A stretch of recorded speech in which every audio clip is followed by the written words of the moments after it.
ಈಗೊಂದು ವಾರದಿಂದ ವರ್ಷದ ಮೊದಲ ಮಳೆ ಬರ್ತಿದೆ. ಇದು ಬೇಸಿಗೆಗಾಲನೋ ಮಳೆಗಾಲನೋ ಅಂತ ನಮಗೆ ಕನ್ಫ್ಯೂಷನ್ ಆಗೋ ಹಾಗಿದೆ. ಮಧ್ಯಾಹ್ನ ಎಲ್ಲ ಸೆಕೆ, ಈವ್ನಿಂಗ್ ಬಂದರೆ ಮಳೆ ಅಲ್ವಾ?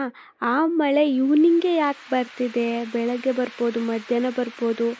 ಯಾಕೆ ಈ ಹೊಟ್ಟೆ ಕಿಚ್ಚಿನ ಮಳೆ ಹೊರಗಡೆ ಇನ್ನೇನು ಮನೆಗೆ ಹೋಗೋ ಟೈಮಿಗೆ ಬರ್ತಿರತ್ತೆ?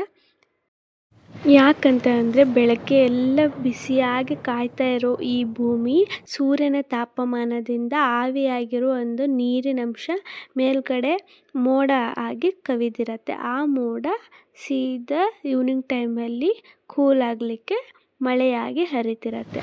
ಅದಕ್ಕೋಸ್ಕರ ನಮಗೆಲ್ಲ ಈವ್ನಿಂಗ್ ಟೈಮಲ್ಲಿ ಜಾಸ್ತಿ ಮಳೆ ಕಂಡು ಬರ್ತಿರತ್ತೆ. ಸೊ ಇದು ಸೈಂಟಿಫಿಕ್ ರೀಸನ್ ಆಗಿದೆ. ನೋಡಿ ಎಷ್ಟೊಂದು ಮಳೆ ಬರ್ತಿದೆ, ಹೇಗೆ ಮನೆಗೆ ಹೋಗೋದಪ್ಪ, ಈ ಟೈಮಲ್ಲೇ ಮಳೆ ಬರಬೇಕಿತ್ತ ಅಂತ ಬೈಕೊಂಡು ಹೋಗ್ತಿರ್ತೀವಿ ಅಲ್ವಾ? ಇದು ಈ ಸಲ ಆಗ್ತಿರೋದಲ್ಲ, ಪ್ರತಿ ವರ್ಷವೂ ಇದೇ ರೀತಿ ಆಗ್ತಿದೆ. ಈವ್ನಿಂಗ್ ಜಾಸ್ತಿ ಮಳೆ, ಹಾಗಾಗಿ ಆ ಟೈಮಲ್ಲಿ ಇದನ್ನು ನೆನ್ಪು ಮಾಡ್ಕೊಳ್ಳಿ.